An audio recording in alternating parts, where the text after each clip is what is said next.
Selamat malam Bapak Ibu Saudara yang terkasih di dalam Tuhan Yesus Kristus. Pada hari ini, Selasa 1 Februari tahun 2022, kembali kita bertemu bersama saya dengan Pendeta Ike. Kita akan bersatu hati di dalam doa, kita juga akan merenungkan sabda Tuhan bersama-sama. Untuk memulai merefleksikan firman Tuhan di malam hari ini, marilah kita bersatu di dalam doa. Ya Tuhan, pada hari ini kami bersyukur karena turut merasakan kebahagiaan saudara-saudara kami yang berasal dari etnis Tionghoa yang pada hari ini merayakan Tahun Baru Imlek. Sebagian dari antara kami dapat menikmati hari libur. Sebagian di antara kami juga menikmati makanan dan minuman tradisi Tionghoa. Sukacita itu hendak kami syukuri dalam refleksi dan terang firman-Mu. Tolonglah kami untuk membuka diri untuk menerima sabda-Mu. Amin.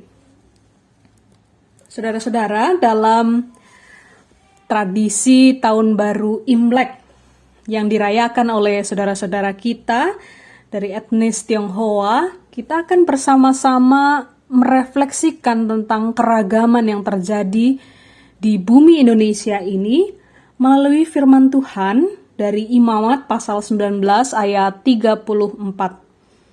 Imamat pasal 19 ayat 34.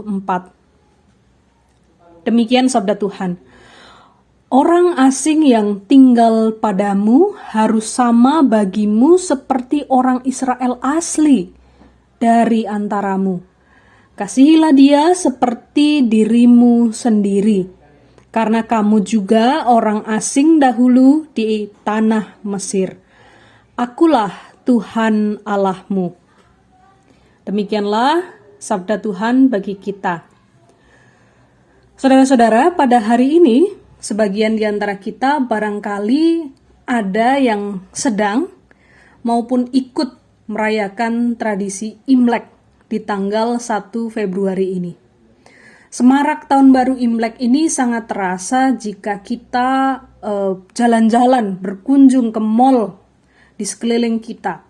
Entah itu yang tinggal di Jakarta, mungkin mal-mal di Jakarta terlihat sekali semarak Tahun Baru Imlek, maupun saudara-saudara yang datang ke mal di sekitar Jakarta. Walaupun mungkin kita bukan warga keturunan Tionghoa, mungkin kalau di GKJ Jakarta lebih banyak orang Jawanya, walaupun kita bukan warga keturunan Tionghoa, tapi kita turut merayakan tradisi dan sukacita itu. Perbedaan adalah sebuah fakta yang tidak bisa dibantah. Kita dapat melihat bahwa semua yang ada di dunia berbeda satu dengan yang lain. Bahkan dua orang yang merupakan anak kembar sekalipun tetap akan memiliki perbedaan. Perbedaan adalah sesuatu yang membuat dunia ini menjadi indah dan berwarna. Bersyukurlah bila Tuhan menciptakan perbedaan di antara segala ciptaannya. Tuhan kita adalah Tuhan yang menghargai perbedaan, karena Dia sendirilah yang menciptakan perbedaan itu. Tujuannya jelas, bukan untuk membeda-bedakan antara ciptaan yang satu dengan ciptaan yang lainnya. Sebaliknya adalah untuk saling melengkapi dan menciptakan sebuah harmoni yang indah di antara makhluk hidup ciptaannya. Nah, kita bisa mengambil contoh konkret dari negara kita, negara Indonesia. Negara Indonesia menjadi contoh betapa perbedaan yang ada tidak bisa memisahkan kita sebagai sebuah bangsa. Indonesia yang terdiri dari ratusan suku, bahasa, dan budaya, dan tersebar dalam banyak pulau yang berbeda, namun terikat dalam satu kesatuan, yaitu NKRI, Negara Kesatuan Republik Indonesia.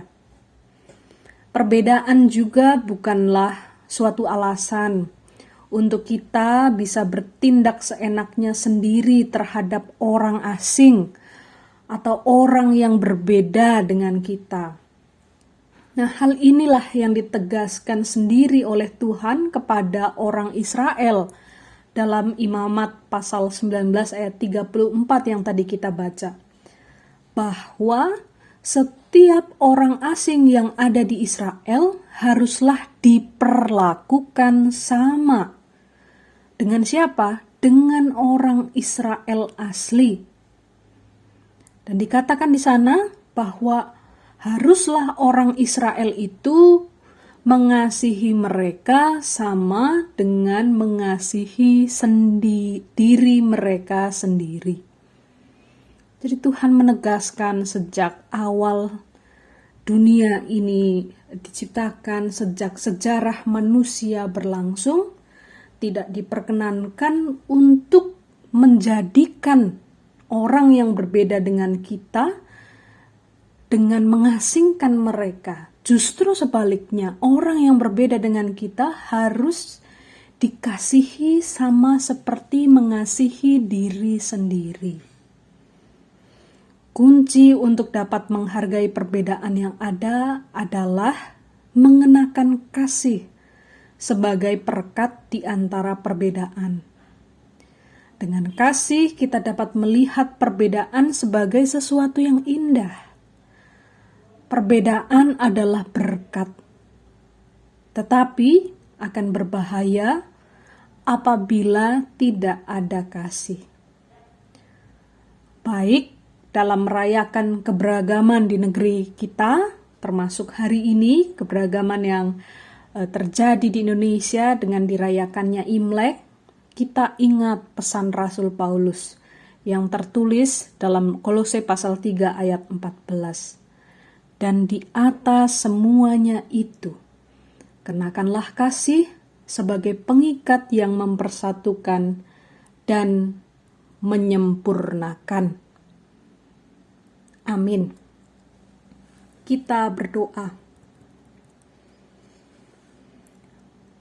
Ya Tuhan, kami bersyukur untuk perbedaan yang dapat kami rayakan di negeri Indonesia ini. Untuk setiap tradisi-tradisi dari saudara kami yang juga turut kami nikmati. Terima kasih untuk tumbuhnya jiwa toleransi di antara kami. Ajarlah kami untuk senantiasa menumbuhkan cinta kasih, agar di dalam perbedaan itu bukan ketegangan yang kami ciptakan, melainkan keharmonisan.